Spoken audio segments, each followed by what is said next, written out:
ಕರ್ತನಲ್ಲಿ ಪ್ರಿಯ ದೇವಜನರೇ, ನಿಮ್ಮೆಲ್ಲರನ್ನು ಯೇಸುಕ್ರಿಸ್ತನ ನಾಮದಲ್ಲಿ ಸ್ವಾಗತಿಸುತ್ತೇನೆ.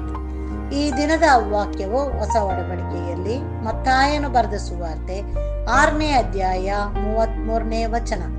ನೀವು ಮೊದಲು ದೇವರ ರಾಜ್ಯಕ್ಕಾಗಿಯೂ ನೀತಿಗಾಗಿಯೂ ತವಕ ಪಡಿರಿ, ಇವುಗಳ ಕೂಡ ಅವೆಲ್ಲವೂ ನಿಮಗೆ ದೊರಕುವವು ಎಂಬುದಾಗಿ. ಹೌದು ಪ್ರಿಯರೇ, ಈ ದಿನದ ವಾಕ್ಯಕ್ಕಾಗಿ ಸ್ತೋತ್ರ ಮಾಡೋಣ.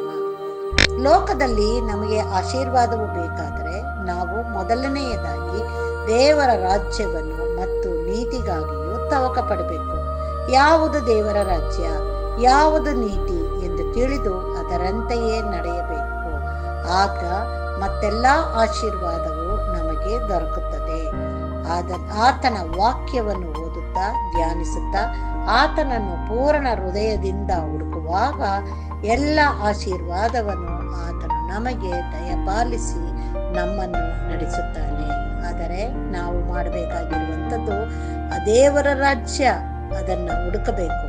ಯಾವುದು ನೀತಿ ಎಂಬುದನ್ನು ತಿಳಿದುಕೊಂಡು ಅದರಂತೆಯೇ ನಡೆಯುವಾಗ ಎಲ್ಲಾ ಪರಲೋಕದ ಆಶೀರ್ವಾದವನ್ನು ಹೊಂದುತ್ತಾ ಲೋಕದಲ್ಲೂ ಕೂಡ ನಾವು ದೇವರ ಮಕ್ಕಳು ಎಂದು ಅನಿಸಿಕೊಂಡು ಎಲ್ಲ ರೀತಿಯಲ್ಲೂ ನಾವು ಆಶೀರ್ವಾದವಾಗಿ ಬಾಳ್ಲಿಕ್ಕಾಗುವಂತೆಯೂ ಮತ್ತೊಬ್ಬರಿಗೆ ನಾವು ಆಶೀರ್ವಾದವಾಗಿ ಇರಲಿಕ್ಕಾಗುವಂತೆಯೂ ದೇವರು ನಮ್ಮನ್ನು ನಡೆಸುತ್ತಾನೆ.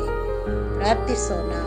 ನಮ್ಮನ್ನು ಬಹಳವಾಗಿ ಪ್ರೀತಿಸುವ ತಂದೆಯಾದ ದೇವರೇ, ಈ ದಿನಕ್ಕಾಗಿ ನಿನಗೆ ಸ್ತೋತ್ರ ಸ್ವಾಮಿ.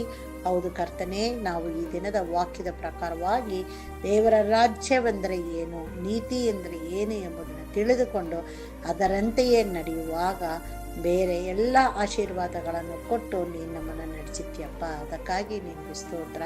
ಹೌದು ತಂದೆಯೇ, ನಿನ್ನ ಮಕ್ಕಳಾಗಿ ನಿನ್ನನ್ನು ತಂದೆ ಎಂದು ಅನಿಸಿಕೊಳ್ಳುವಂತೆ ನಾವು ಯಾವಾಗಲೂ ನಿನ್ನಲ್ಲಿ ಮೊರೆ ಇಡುವಾಗ ನಿನ್ನ ಕೃಪೆಯನ್ನು ನೀ ನಮಗೆ ದಯಪಾಲಿಸಿಕೊಟ್ಟು ನಿಮ್ಮ ಪರಲೋಕದ ಜ್ಞಾನವನ್ನು ಕೊಟ್ಟು ದೇವರ ರಾಜ್ಯವನ್ನು ನೀತಿಯಾಗಿ ಹುಡುಕಿ ಅದರಂತೆಯೇ ಬಾಳ್ಲಿಕ್ಕಾಗುವಂತೆ ನೀ ನಮ್ಮೆಲ್ಲರನ್ನು ಆಶೀರ್ವದಿಸಿ ನಡೆಸಬೇಕೆಂಬುದಾಗಿ ನಮ್ಮ ರಕ್ಷಕನು ಒಡೆಯನೂ ಆಗಿರುವಂಥ ಯೇಸು ಕ್ರಿಸ್ತನ ಮುಖಾಂತರದಲ್ಲಿ ಬೇಡಿದನ್ನು ಹೊಂದಿದ್ದೇವೆ ತಂದೆಯೇ, ಆಮೆನ್.